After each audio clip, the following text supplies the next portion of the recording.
नमस्कार। राज्य शिक्षा शोध एवं प्रशिक्षण परिषद बिहार पटना में आप सभी बच्चों का एक बार फिर से स्वागत है। बच्चों, पिछली कक्षा में हम लोगों ने हिरोशिमा कविता को पढ़ा था। उसके कवि सच्चिदानंद हीरानंद वात्स्यायन अज्ञेय जी हैं। तो आइए एक बार फिर से हम उस कविता को के भावार्थ को, सारांश को जानकर सुनकर ये जानते हैं कि वो कविता क्या कहती है।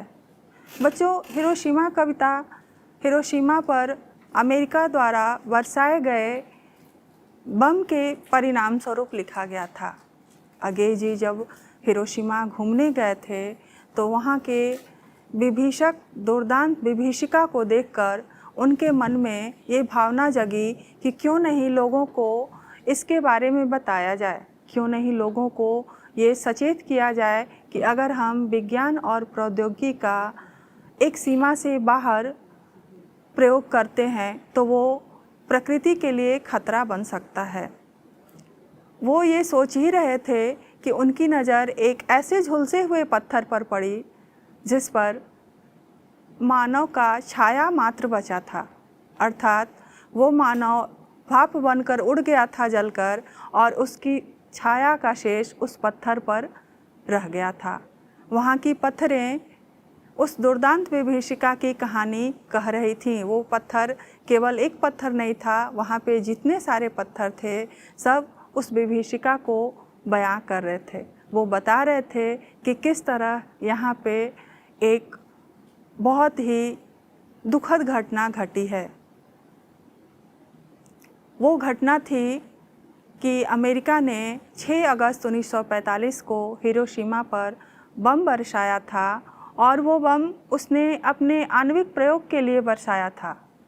उसका मतलब उसका प्रयोग करना था, लेकिन उसके उस प्रयोग ने इतनी विभीषिका बरसाई कि वहाँ का प्रकृति ही नष्ट हो गया। मानव तो मानव, जल, बाकी अन्य जीव, पेड़ पौधे सभी खत्म हो गए, वहाँ शेष कुछ नहीं बचा।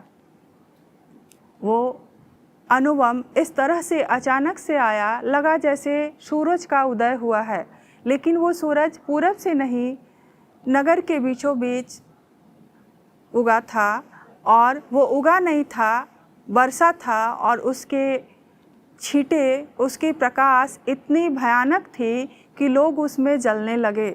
वहाँ पे त्राही त्राही मच गया। उस समय सूरज की रोशनी के समान उनका जो चमकता हुआ प्रकाश था वो बिखर बिखर कर इधर उधर छिटक रहा था, क्योंकि उसमें लोग जल जल कर इधर उधर छिटक रहे थे।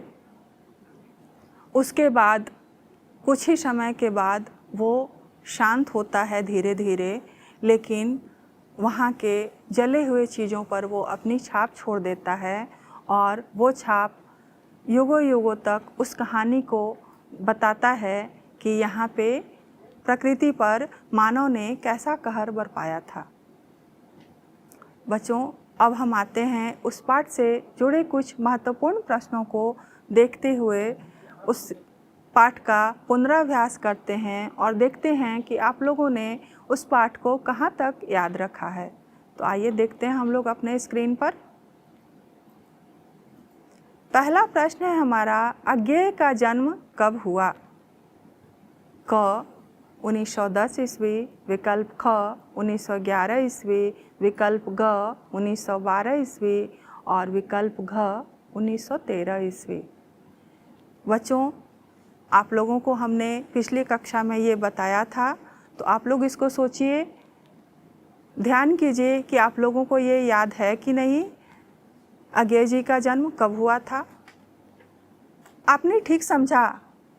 हमें पता है कि आप लोग बहुत तेज़ हैं और आप लोगों को ये प्रश्न बहुत अच्छे से याद होगा कि अज्ञेय जी का जन्म सन 1911 ईस्वी में हुआ था। अब हम लोग देखते हैं कि हमारा कौन सा विकल्प सही है।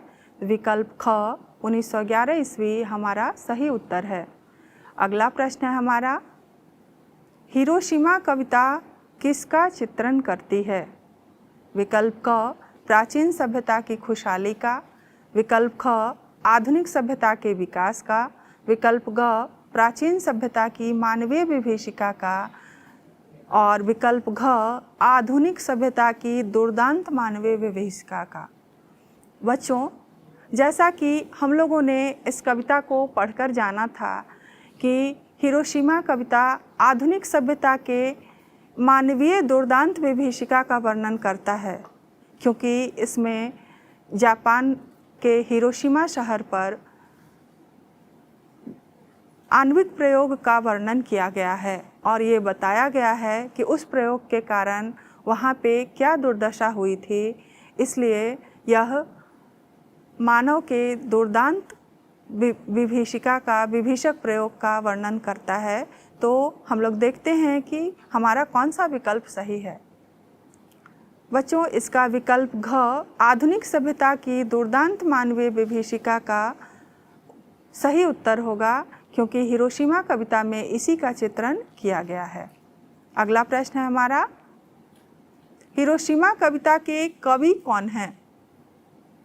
विकल्प क रामधारी सिंह दिनकर, विकल्प ख कुंवर नारायण, विकल्प ग अज्ञेय, विकल्प घ सुमित्रानंदन पंत।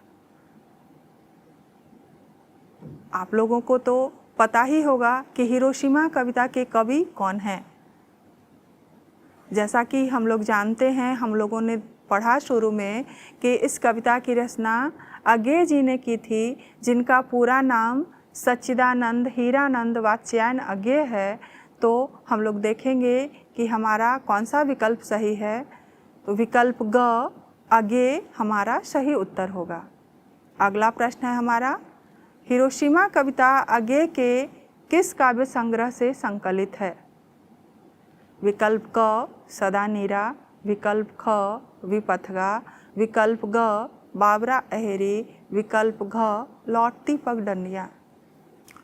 बच्चों, इस विकल्प में जितने भी काव्य संग्रह, जितनी भी पुस्तकों का नाम है, ये सभी अज्ञेय के काव्य संग्रह हैं और प्रस्तुत कविता हिरोशिमा अज्ञेय जी के सदा नीरा काव्य संग्रह से ली गई है, अर्थात हमारा विकल्प क सदा नीरा सही जवाब होगा। बच्चों, आइए हम लोग अब अगले प्रश्न की ओर बढ़ते हैं। स्क्रीन पे देखेंगे हम लोग। अगला प्रश्न है हमारा, उत्तर प्रियदर्शी किस विधा की रचना है? तो बच्चों, आपको लगेगा, आप सोचेंगे कि ये विधा क्या चीज़ है। आइए हम जानते हैं कि विधा किसे कहते हैं। जब कोई लेखक या कवि अपनी रचनाएं लिखता है, तो अगर वो कहानी लिखता है, कविता लिखता है, यात्रा वृत्तांत लिखता है, रेखा चित्र लिखता है, निबंध लिखता है, तो ये सारे जो निबंध, कहानी या कविता, रेखा चित्र जो भी हैं, उन्हें ही हम विधाएं कहते हैं। अगर कुछ काव्य कृतियाँ हैं तो वो कविता में आएंगी, कहानी है तो वो कहानी में आएगा, उपन्यास है तो वो उपन्यास में आएगा, नाटक नाटक में आएगा। तो ये जो उत्तर प्रियदर्शी है वो अज्ञेय जी का एक नाटक है, इसलिए इसकी विधा नाटक होगी। तो आइए देखते हैं हम लोग इसका सही जवाब क्या होगा। विकल्प क नाटक हमारा सही उत्तर होगा। उत्तर प्रियदर्शी नाटक रचना है। अब अगले प्रश्न की ओर बढ़ते हैं हम लोग। हिरोशिमा कविता में सूरज की संज्ञा किसे दी गई है? विकल्प क हाइड्रोजन बम को, विकल्प ख रडार को, विकल्प ग अणुबम को, विकल्प घ खगोलीय पिंड को। बच्चों, हमने कविता में बताया था कि हिरोशिमा में एक सुबह सूरज उगा था, लेकिन वो सूरज पूरब से नहीं, नगर के बीचों बीच उगा था और वो सूरज प्रकृति को जीवन देने वाली नहीं, प्रकृति का विनाश करने वाली थी। उस सूरज से ऐसा आग निकला था कि लोग जलकर इधर उधर छिटक रहे थे। जिनकी छाया आज भी वहाँ की दीवारों, सड़कों, पत्थरों पर देखी जा सकती है। उस सुबह अमेरिका ने जापान को एक कभी न भूलने वाला दर्द प्रदान किया था। एक ऐसा दर्द दिया था उसने जिसे जापान कभी नहीं भूल सकता है। तो आइए हम देखते हैं। और वो सूरज जो था वो प्रकृति प्रदत्त सूरज नहीं था, बल्कि मानवीय सूरज था, मानव के द्वारा बनाया गया सूरज था। और वो अणुबम था। उस अणुबम का नाम लिटिल बॉय रखा गया था। उस अणुबम को लिटिल बॉय के नाम से जानते हैं, इसलिए हमारा विकल्प ग अणुबम सही उत्तर होगा। अब अगले प्रश्न की ओर बढ़ते हैं हम लोग। अज्ञेय को उनके किस काव्य संग्रह के लिए साहित्य अकादमी पुरस्कार से सम्मानित किया गया? विकल्प क सदानीरा, विकल्प ख बावरा अहेरी, विकल्प ग चिंता, विकल्प घ आंगन के पार द्वार। हम लोगों ने पढ़ा था उनके सम्मान के क्रम में कि उन्हें कौन कौन सा सम्मान मिला। तो उस समय हम लोगों ने जाना था अज्ञेय जी को उनकी कृति आंगन के पार द्वार के लिए साहित्य अकादमी पुरस्कार से सम्मानित किया गया था। इसलिए विकल्प घ आंगन के पार द्वार हमारा सही जवाब होगा। अगला प्रश्न है हमारा, देखेंगे। अज्ञेय को उनके काव्य संग्रह कितनी नावों में कितनी बार के लिए किस पुरस्कार से सम्मानित किया गया? बच्चों, अज्ञेय जी को उनके काव्य संग्रह कितनी नावों में कितनी बार के लिए ज्ञानपीठ पुरस्कार से सम्मानित किया गया है। आप लोग इससे परिचित होंगे क्योंकि हमने इसे पिछली कक्षा में बताया था। तो इसका सही जवाब होगा विकल्प ख ज्ञानपीठ पुरस्कार। अगला प्रश्न है हमारा प्रश्न संख्या 9। अज्ञेय का पूरा नाम है? विकल्प क सच्चिदानंद वात्स्यायन अज्ञेय, विकल्प ख हीरानंद वात्स्यायन अज्ञेय, विकल्प ग सच्चिदानंद हीरानंद अज्ञेय और विकल्प घ सच्चिदानंद हीरानंद वात्स्यायन अज्ञेय। बच्चों, इसे आप लोग सोचिए क्योंकि हमने अज्ञेय जी के पूरे नाम का प्रयोग इस पाठ में बार बार किया है। इसलिए उम्मीद करते हैं कि आप लोगों को उनके पूरे नाम से परिचय होगा, आप उनके नाम से परिचित होंगे। तो आइए देखते हैं कि आपने क्या सोचा और हमारा कौन सा उत्तर सही होगा। विकल्प घ सच्चिदानंद हीरानंद वात्स्यायन अज्ञेय हमारा सही उत्तर होगा। अज्ञेय जी का पूरा नाम यही है। अगले प्रश्न की ओर बढ़ते हैं हम लोग। अज्ञेय का निधन कब हुआ? विकल्प क 4 अप्रैल 1983, विकल्प ख 14 अप्रैल 1985, विकल्प ग 4 अप्रैल 1987 और विकल्प घ 14 अप्रैल 1989। तो बच्चों, आप लोग बताइए अज्ञेय जी का निधन कब हुआ? सोचिए। आप लोगों ने सोच लिया होगा। अब हम देखते हैं कि हमारा सही उत्तर क्या होगा। विकल्प ग 4 अप्रैल 1987 हमारा सही उत्तर होगा। अगले प्रश्न की ओर बढ़ते हैं। जापान के हिरोशिमा नामक नगर पर अणुबम किसने गिराई? विकल्प क अमेरिका, विकल्प ख रूस, विकल्प ग चीन, विकल्प घ इंग्लैंड। इस पाठ में हम लोगों ने ये जाना है और इस बात की चर्चा बार बार हुई है कि हिरोशिमा पर बम किसने गिराया। हमने बताया था कि हिरोशिमा पर बम अमेरिका ने गिराया था और उस बम का नाम था लिटिल बॉय। तो आइए देखते हैं हमारा कौन सा उत्तर सही है। विकल्प क अमेरिका हमारा सही उत्तर होगा। अगला प्रश्न है हमारा शेखर एक जीवनी किस विधा की रचना है? विकल्प क कविता, विकल्प ख उपन्यास, विकल्प ग नाटक, विकल्प घ कहानी। तो बच्चों, शेखर एक जीवनी अज्ञेय जी की एक महान उपन्यास है, बहुत ही प्रसिद्ध उपन्यास है, इसलिए इसकी विधा होगी उपन्यास। देखते हैं हमारा विकल्प कौन सा सही है। विकल्प ख उपन्यास हमारा सही उत्तर होगा। बच्चों, ये तो हुई कुछ वस्तुनिष्ठ प्रश्नें जिनके द्वारा हम लोगों ने पाठ का पुनराभ्यास किया।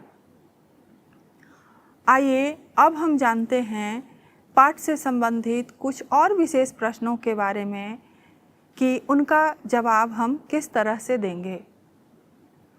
अगर आपसे पूछा जाए कि हिरोशिमा कविता का प्रासंगिक संदर्भ क्या है या उसकी प्रासंगिकता क्या है, तो हिरोशिमा कविता जो है वो हमें बताती है कि विज्ञान और प्रौद्योगिकी का प्रयोग एक देश को विकास की ओर ले जाने के लिए ज़रूरी तो है, मानव के विकास के लिए ज़रूरी तो है, लेकिन एक उचित सीमा तक। हम उसका ऐसा प्रयोग न करें कि पूरी प्रकृति ही नष्ट हो जाए, और जब प्रकृति गुस्साएगी तो उसका कहर हर तरफ बरसता है और उसके प्रकोप से हम बच नहीं सकते। अगर कोई पूछे कि मानव का रचा हुआ सूरज मानव को भाप बनाकर सूख गया, इन पंक्तियों का शब्दार्थ क्या होगा, इन पंक्तियों की व्याख्या करो, तो आप इसकी व्याख्या कैसे करेंगे? उसकी व्याख्या के रूप में हम लिखेंगे कि प्रस्तुत पंक्तियाँ हमारे पाठ्यपुस्तक के गोधूली शीर्षक पाठ्यपुस्तक के हिरोशिमा शीर्षक पाठ से ली गई है। इसके कवि सच्चिदानंद हीरानंद वात्स्यायन अज्ञेय जी हैं, या हम ये भी लिख सकते हैं कि इसके कवि अज्ञेय जी हैं और इन पंक्तियों के द्वारा उन्होंने क्या कहा है। आइए हम एक बार फिर जानते हैं कि इन पंक्तियों के द्वारा उन्होंने क्या कहा है। उन्होंने कहा है, इन पंक्तियों के द्वारा कवि ने कहना चाहा है कि मानव ने अणुबम के रूप में जिस सूरज का निर्माण किया, उसने मानव को ही भाप बनाकर सोख लिया। वह सूरज ऐसा निकला कि मानव को खत्म कर दिया।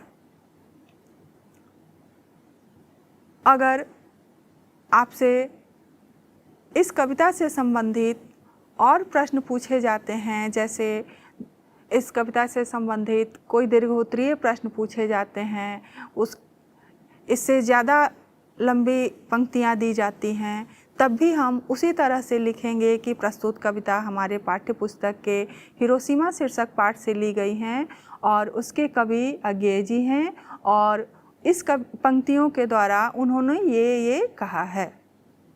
इस तरह से हम लोगों ने जाना कि हिरोशिमा शीर्षक कविता के प्रश्नों का जवाब हम किस तरह से दे सकते हैं। हम उम्मीद करते हैं कि आप लोगों ने इन प्रश्न अभ्यासों के द्वारा ये जान लिया होगा, ये समझ लिया होगा कि इस पाठ का आशय क्या है, इस पाठ के द्वारा कवि कहना क्या चाहते हैं, ये पाठ हमें क्या शिक्षा देती है, ये पाठ हमें क्या संदेश देती है, और पाठ के प्रश्नों का उत्तर हमें किस तरह से देना है। तो हम समझते हैं कि आप लोग इसके लिए बहुत अच्छे से तैयार होंगे कि इस पाठ से संबंधित जहाँ से भी जो भी आपको पूछा जाए, आप उसका जवाब बहुत अच्छे तरह से दे सकते हैं। इसी आशा और उम्मीद के साथ हम आपसे विदा लेते हैं। अगली कक्षा में फिर एक नए पाठ के साथ हम फिर से उपस्थित होंगे आप लोगों के सामने। तब तक के लिए नमस्कार।